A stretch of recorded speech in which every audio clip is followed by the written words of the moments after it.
ទិដ្ឋភាពមើលពីខាងលើទៅគឺពិតជាស្រស់ស្អាតមែនទែនពុកម៉ែបងប្អូនម៉ោងដែលខ្ញុំកំពុងថតនេះម៉ោង6ថ្ងៃរៀបលិចហើយថ្ងៃចិត្តលិចផុតទៅហើយបងប្អូនប៉ុន្តែនៅមានពន្លឺនេះដល់ពេលយើងមើលទៅគឺពិតជាស្រស់ស្អាតមែនទែនជាម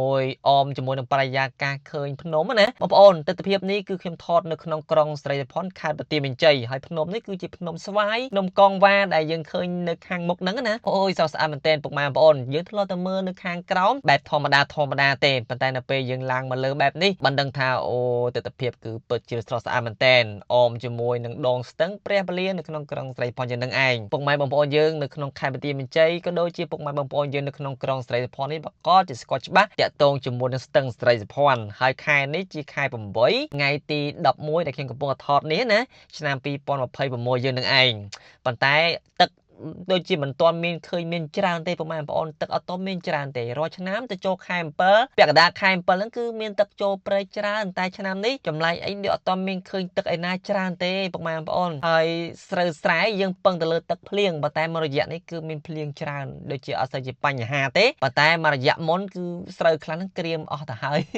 យប៉ុន្តែអត់អីទេពុកម៉ែបងប្អូនឥឡូវនេះមានភ្លៀងមានអីធ្លាក់មកចេះហើយទឹកស្ទឹងយើងមានគ្រប់គ្រាន់បែបនេះខ្ញុំជឿជាក់ថាពុកម៉ែបងប្អូនយើងដែលគាត់ជាប្រជាកសិករយើងប្រកាសជាធ្វើបានមិនជាបញ្ហាទេហើយនៅខាងមុខនេះបងប្អូននៅខាងមុខនេះគឺដប QQ ហ្នឹងគឺផ្សាររាត្រីផ្សារ TM នឹងឯងហើយនៅទល់មុខផ្សាររាត្រីផ្សារ TM ហ្នឹងគឺមានវត្តស្វាយចាស់ហើយនៅប្រឡោះហ្នឹងបងប្អូនប្រឡោះស្ទឹងហ្នឹងណាប្រឡោះផ្សាររាត្រីហើយនឹងវត្តស្វាយចាស់នេះគឺជាតំបន់អភិរក្សហើយតាក់ទងជាមួយនឹងត្រីបងប្អូននៅតំបន់នេះសម្បូរត្រីណាត្រីធំហើយត្រីចម្រុះមានតាំងពីត្រីប្រាត្រីឆ្ដោត្រីព្លូងត្រីតសក់ត្រីប្រភេទត្រីក្តាំងហើយក៏មានដែរបងប្អូននៅទីនេះណាគឺមានច្រើនដោយសារតែតំបន់នេះគឺគេអភិរក្សដល់ពេលអញ្ចឹងគឺមិនអនុញ្ញាតឲ្យអ្នកនេសាទបងសំណាញ់ឆក់រីម៉ងអីមកធ្វើតាមចិត្តអីគឺអត់បានទេបងប្អូនក៏ប៉ុន្តែសម្រាប់ពុកម៉ែបងប្អូនយើងដែលជាអ្នកនេសាទណាគាត់អាចធ្វើការបងសំណាញ់រីម៉ងនៅចិត្តនឹងបានដោយសារតែគេក៏មានខណ្ឌដែរខណ្ឌកន្លែងដែលថាយើងមិនអាចចូលទៅបានអញ្ចឹងណាប្រហែល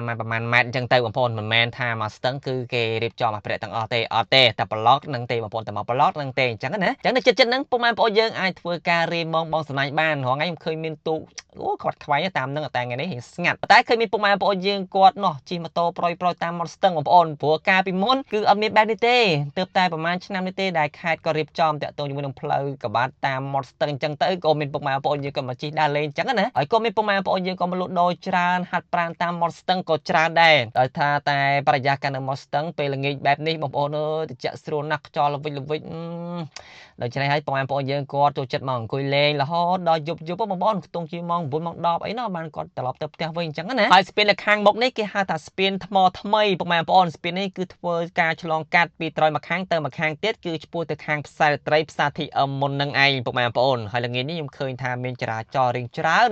ថ្ងៃនេះប្រហែលជាបងប្អូនដែលគាត់ចេញពីប្រឡងបាក់ឌុបព្រោះថ្ងៃនេះថ្ងៃទី11ប្រឡងថ្ងៃប្រហើយហើយខែ8ឆ្នាំ2026យើងហ្នឹងណាអញ្ចឹងឃើញថាមានចរាចរណ៍ខាត់ខ្វែងពេញនឹងឯងប្រហែលជាបងប្អូនគាត់ចេញមកគាត់ទៅលេងទៅខាងផ្សារត្រីផ្សារអីឬក៏មកអង្គុយញ៉ាំអីនៅមាត់ស្ទឹងនឹងឯងបងប្អូនអញ្ចឹងឃើញថាសកម្មភាពគឺរៀងអ៊ូអរហើយសួរនេះបងប្អូនសួរនេះមើលអត់ឃើញបើខ្ញុំស៊ូមនេះប្រហែលជាមើលឃើញតាក់ទងជាមួយនឹងអ៊ំម៉ាក់យាយអីគាត់មកហាត់ប្រាណច្រើនណាស្មាននេះហ៎តាំងពីគេរៀបចំសួនថ្មីមកណែបងប្អូនអ្នកដែលគាត់មកហាត់ប្រាណគឺគាត់បែងមកខាងនេះរៀងច្រើនដែរនៅខាងវិទ្យាការខេត្តនៅខាងក្នុងនោះក៏មានមកក្រុម2ក្រុមទៅហើយមកខាងនេះក៏មានមកក្រុម2ក្រុមទៅដល់ពេលអញ្ចឹងមានអីបងប្អូនល្អតើយើងបានរៀបចំមកស្ទឹងល្អបែបនេះពុកម៉ែបងប្អូនយើងគាត់បានមកលំហែអារម្មណ៍ស្រូបយកបរិយាកាសល្អនៅតាមមាត់ស្ទឹងអីចឹងណាអញ្ចឹងក៏វាល្អមួយយ៉ាងដែរអញ្ចឹងសង្ឃឹមថាថ្នាក់ដឹកនាំខេត្តក្រុងស្រីភ័ណ្ឌយើងហ្នឹងគឺនឹងអភិវឌ្ឍកាន់តែច្រើនហើយសួននេះធ្វើទៅបានតែមួយកណាត់ទេបងប្អូនមួយកណាត់ទៀតគឺកំពុងតែចាក់ដីឈូសឆាយបន្ថែមទៀតហើយបងប្អូនស្ពាននេះគឺគេហៅថាស្ពានឈើកាលពីមុនណាស្ពាននៅសង្កាត់ព្រះពលាតែឥឡូវគឺបាក់បាត់ទៅហើយឥឡូវគេធ្វើស្ពានថ្មថ្មីស្ពាននេះចេញពីរង្វង់មូលព្រះម៉ែសិកលៈឆ្ពោះទៅខាងវត្តព្រះពលាបងប្អូនហើយនេះបងប្អូនឃើញលូឃើញអីសប្រុសហ្នឹងគឺគេរៀបចំធ្វើជាសួនហ្នឹងណាអញ្ចឹងគិតថាប្រហែលជាឆាប់ហ្នឹងគឺមានសួនមានអីអមតាមមាត់ស្ទឹងហ្នឹងគឺកាន់តែល្អនិយាយទៅបើរៀបចំបានកាន់តែស្អាតការលក់ដូរកាន់តែច្រើនអញ្ចឹងទៅសន្តិភាពធ្នាប់យើងរៀបចំឲ្យបានត្រឹមត្រូវទៅអញ្ចឹងខ្ញុំគិតថាមាត់ស្ទឹងក្រុងស្រីភ័ណ្ឌមាត់ស្ទឹងព្រះពលាយើងនេះប្រកាសជាអ៊ូអរដោយខេត្តគេផ្សេងដូចជាបាត់ដំបងដូចអីអញ្ចឹងណាបងប្អូនព្រោះបច្ចុប្បន្ននេះគឺមិនសូវจะមានការលក់ដូរច្រើនទេប៉ុន្តែបើប៉ុណ្ណេះក៏ចាត់ទុកថាជារឿងមួយដ៏ល្អទៅហើយនេះជាស្ពានថ្មថ្មីដែលយើងឆ្ពោះទៅខាងផ្សារត្រីទាំងឯងអូខេពុកម៉ែបងប្អូនអញ្ចឹងវីដេអូនឹង នឹងគឺមានតែប៉ុណ្្នឹងទេខ្ញុំចង់ចែករំលែកដល់ពុកម៉ែបងប្អូនយើងទុកជាការកំសាន្តមួយទេវីដេអូហ្នឹងគឺมันមានអ្វីច្រើនទេគាត់ថាចង់ចែករំលែកដល់ពុកម៉ែបងប្អូនយើងឲ្យឃើញតាក់ទងជាមួយទស្សនវិជ្ជាអមតាមមាត់ស្ទឹងនៃក្រុងសេរីផនអមតាមមាត់ស្ទឹងព្រះពលាក្រុងសេរីផនខេត្តបន្ទាយមានជ័យតែប្រហែលម៉ែត្រ4ជ្រុងហ្នឹងទេបងប្អូនអូខេចាំពីខ្ញុំមីលីមានតែប៉ុណ្្នឹងទេអរគុណច្រើនបាយបាយ